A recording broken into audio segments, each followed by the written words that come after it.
Hello! Today I'm taking a look at the increasing speculation around upcoming Final Fantasy VII instalments, with a particular focus on a Sephiroth origin story and a potential Sephiroth redemption arc. Now, I will put my hands up and say that in the past I've been someone who didn't think I needed or wanted a certain story explained to me, but ultimately ended up enjoying it, with a prime example being the recently discussed Crisis Core, which showed the demise of Zack Fair and brilliantly contextualised his character for the first time. But at the same time, I do feel there is value in the unexplained, and value in a less is more approach to certain stories, scenarios, and characters. And looking at Sephiroth, who is this enduringly popular villain within not just Final Fantasy, but RPGs and video games culture in general, it's interesting to consider how and why he works so well, and then consider the value in expanding on his story, his personality, and his origins. And I suppose what I'm getting at here, and we can see this from some of the criticisms that were levelled at the Final Fantasy VII Remake, is that Sephiroth trades and succeeds as a character in no small part because of his mystique, his enigmatic demeanour, and his sparse appearances in the original game.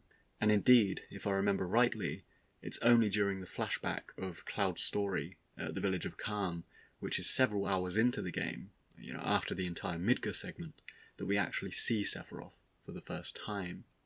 And prior to this, his reputation has been subtly built through character dialogues and descriptions of him, which again continues afterwards, where he's described by NPCs as a man in a black cape, always one step ahead. We see the Midgar Zolom impaled on a tree, until once more, much later on, we see him again for a few seconds on the cargo ship after Junon. So Sephiroth is built up through the perception of others and the evidence of his awesome power which is left in his wake, such as the dead president, the dead Zolom, trails of blood, and so on. And while he has featured in other canonical material since Final Fantasy VII, such as Advent Children and Crisis Core, I think with respect to the former, he was very much relegated to the role of final boss, almost similar to his appearance in the original game, because it is through allusion and suggestion that builds up and anticipates Sephiroth's reveal at the end of that movie, with Kadaj kind of showing flashes of the renewed Sephiroth while he's speaking with Rufus and Cloud, for example. With regards to Crisis Core, again, I recently discussed this, but Sephiroth was handled relatively sparingly until the canonical events at Nibelheim, which shows his descent into villainy. But even where he was used and featured for the first time as an ally of Zack, they maintained a certain aloofness of his character that kept him at an emotional arm's reach from other characters in the story and the player. And a great example of that is when Zack suggests to Sephiroth that he, Angeal, and Genesis must have been pretty tight friends, and Sephiroth replies with the very non-committal answer, simply saying, "I wonder." So, great job here in Crisis Core of maintaining the enigma despite portraying Sephiroth as an ally.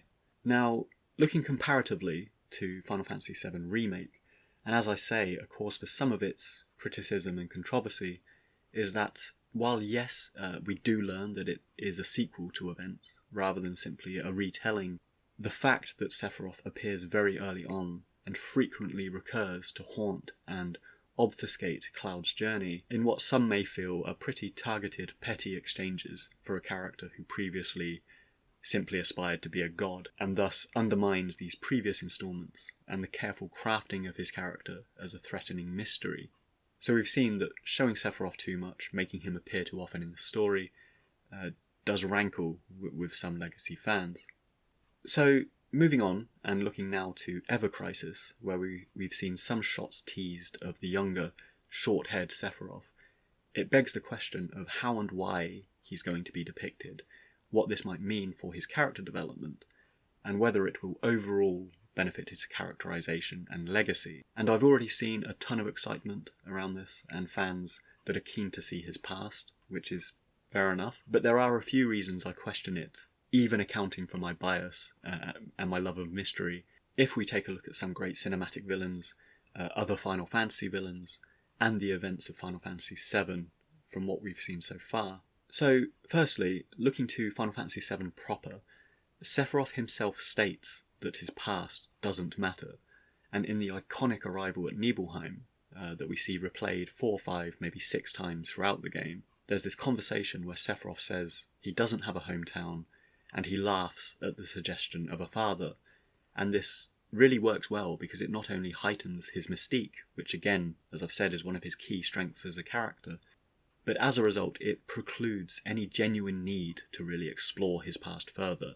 Additionally, the most important and pivotal aspects of Sephiroth's character, which is his descent into villainy and the events at Nibelheim, are once again shown several times in the game events of Final Fantasy VII. It's one of the most pivotal aspects of the plot. The Nibelheim reactor, the Shinra Mansion, all of this sort of thing. So really, we are given everything that we need to understand Sephiroth in the original title, and anything more than that is simply adding, and it has the potential to undermine these attributes that I've already discussed. And I think, kind of looking at this and contextualising it, I think a great example of another villainous enigma, who I've touched on in the past, is, for example, Heath Ledger's Joker in The Dark Knight, or Javier Bardem's Chigurh character in No Country for Old Men. And what I always loved about villains like this is it's precisely because we are not furnished with any context or backstory that actually really adds to them. And for example, if we look at the Joker character in The Dark Knight, he's got these facial scars, and quite early on in the film he starts explaining how he got the scars. And I remember thinking at the time, oh, this is rubbish because they've just explained away his backstory. They've humanised him. But then later in the film, he tells several different stories about how he got the scars, which I loved because we actually never learn anything about him, which is fantastic. Likewise, as I say, Javier Bardem's character in No Country for Old Men, Billy Bob Thornton's Malvo character in the Fargo TV series, which I'd really recommend, is fantastically done. Half of the threat and villainy from these sorts of characters comes from the fact we don't know anything about them or their personalities, and more specifically, we don't know their inner feelings or many of the situations that have led them to where they are today. So I find that quite similar to how Sephiroth is at this stage, because while we do know how he was born, we know how he became evil, he is still strangely inhuman or superhuman to us, because we don't know about his formative years, we don't know what's going on inside his head, and about any of the relationships he may or may not have had. So as I say, this is kind of at risk with an origin story, which by its nature would start exploring these sorts of things. Now, on this note, when I think about Final Fantasy games, I always remember that the series creators absolutely love Star Wars, which has one of the most famous villain origin stories in cinematic history, with Darth Vader's past as Anakin Skywalker being uncovered in the prequel trilogy. And yet, while this was momentous in cinema, and particularly, the Star Wars mythos, I don't think this sort of story can be told for all types of villains, and it's very much down to the source material and what's given to us in the original storyline that plants the seeds and can facilitate a meaningful backstory in these sorts of origins. And actually, I think the Darth Vader origin story is much more relevant to characters like Jecht in Final Fantasy X, because we are given those allusions to the past and these scenarios to be explored. Darth Vader has an untold story with Obi-Wan Kenobi, which is alluded to in the original films. He has the story of fate to bring balance to the Force, which is explored in the original films.